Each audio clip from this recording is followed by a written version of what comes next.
요한복음 2장 1절에서 12절 말씀. 완전한 변화의 시작. 사흘째 되던 날 갈릴리 가나에 혼례가 있어 예수의 어머니도 거기 계시고 예수와 그 제자들도 혼례 청함을 받았더니 포도주가 떨어진지라 예수의 어머니가 예수에게 이르되 저들에게 포도주가 없다 하니 예수께서 이르시되 여자여 나와 무슨 상관이 있나이까 내 때가 아직 이르지 아니하였나이다. 그의 어머니가 하인들에게 이르되 너희에게 무슨 말씀을 하시든지 그대로 하라 하니라. 거기에 유대인의 정결 예식을 따라 두세 통들은 돌 항아리 6이 놓였는지라.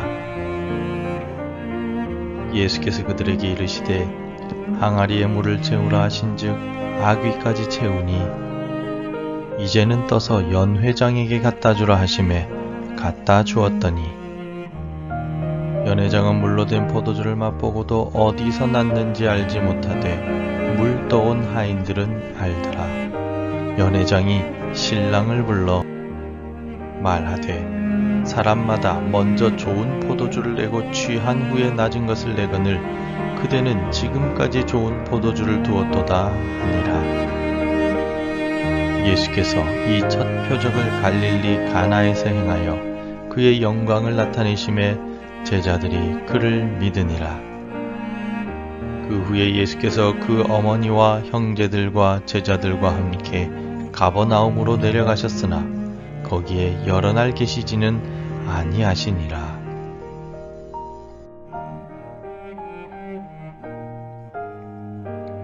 심리학자인 월터 미셸이 쓴 성격과 평가라는 책에 의하면 행동과 성격 사이의 상관계수는 0.3 이하라고 말합니다. 이 말은 10가지의 행동을 하면 그 중에 2-3가지 정도만 성격과 관련이 있고 나머지 7개, 8개 정도의 행동은 성격과 관련이 없는 행동이라는 의미입니다. 우리가 흔히 성격과 행동은 밀접한 관계가 있고 성격대로 행동을 한다라는 생각을 하지만 실제 과학적인 조사와 연구에 의하면 성격과 행동은 그다지 관계가 많은 것은 아니라는 의미입니다. 우리는 성격을 바꾸기는 참 힘들지만 행동을 교정하고 바꾸는 일은 성격을 바꾸는 것보다 훨씬 쉽다는 사실을 알 수가 있습니다. 그러므로 행동을 변화시키는 삶은 우리의 삶을 더 나은 삶으로 바꿀 수 있는 좋은 방법 중에 하나라고 말할 수가 있습니다. 오늘 본문도 변화에 대한 말씀입니다.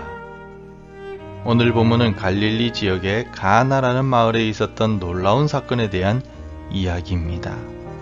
예수님께서 어머니 마리아와 제자들과 가나의 혼인잔치에 참석을 하였습니다.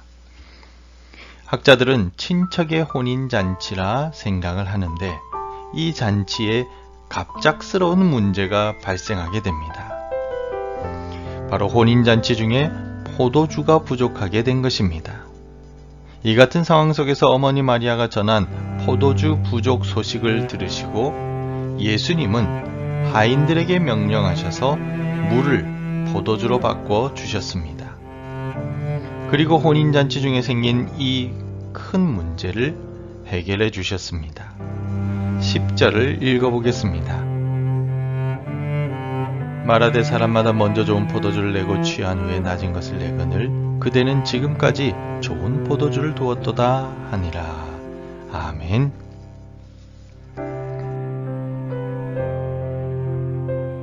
예수님께서 이 혼인잔치에 생긴 문제를 해결해 주신 이유가 무엇이겠습니까?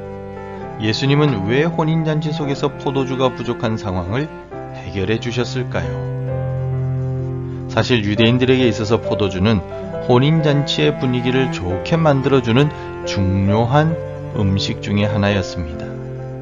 특별히 포도주가 새롭게 세워지는 가정의 미래의 축복을 의미한다라고 유대인들은 생각했습니다. 그래서 혼인잔치 중에 포도주가 부족하게 되었다는 사실은 새 가정의 미래에 먹구름이 낀다는 불길한 생각을 하게 만들었던 것입니다.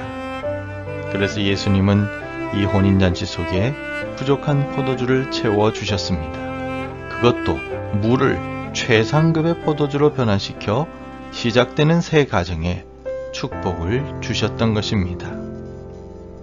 그러나 예수님께서 물을 포도주로 바꿔주신 이유는 단순히 혼인잔치 속에 나타난 문제를 해결해 주시는 것만이 아니었습니다. 이 사건을 통하여 예수님이 누구이신가를 나타내시려 하셨던 것입니다. 포도주 부족 문제를 해결해 주심으로 예수님은 이 땅에 왜 오셨는지를 보여주시려 하셨던 것입니다. 가나의 혼인잔치 중에 나타난 예수님의 이적을 통해서 사람들은 예수님을 주목하게 되었을 것입니다. 더 나아가 물이 최상급의 포도주로 바꾸어진 것을 통하여 죄인인 우리를 하나님의 자녀라는 최고의 자격을 누릴 수 있도록 변화시켜 주시는 분이 오직 예수님밖에 없음을 나타내시고자 하심이었습니다.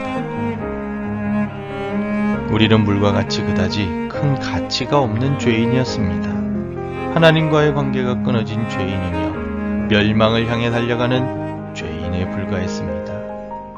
그러나 우리 주 예수 그리스도께서 하늘에서 이 땅에 육신을 입고 내려오심으로 우리를 구원해 주시고 십자가 그 사랑으로 우리를 대속해 주셨습니다. 주님의 그 크신 은혜로 인하여 우리가 최상급의 존재가 되었다는 것입니다. 하나님의 양자가 되었습니다. 의인으로 인정함을 받았습니다. 하나님과 동행하며 하나님의 사랑을 받는 존재가 되었습니다. 죄인에서 이와 같이 존귀한 존재가 될 수 있었던 것은 모두 예수 그리스도를 통한 사건입니다.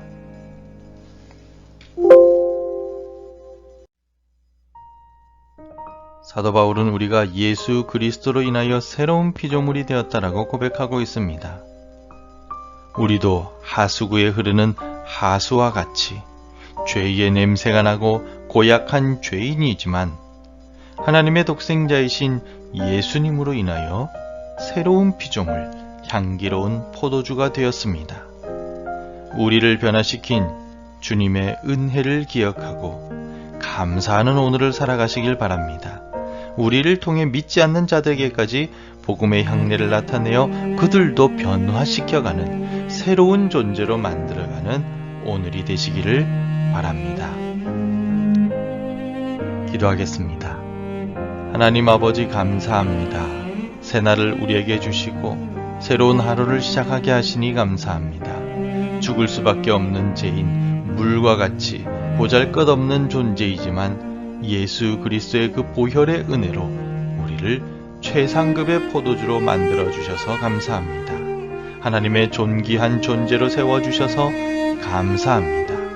이 은혜 잊지 않고 오늘도 주님과 동행하게 하여 주시고 하나님의 영광을 위해 살아가는 우리의 삶이 되게 도와주옵소서.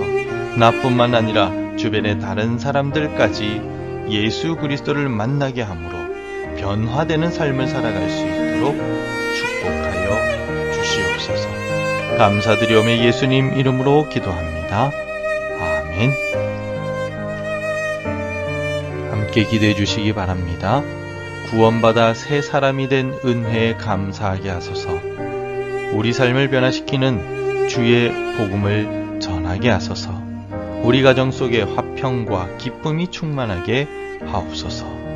오늘도 말씀과 기도로 하루를 시작하시기를 바랍니다.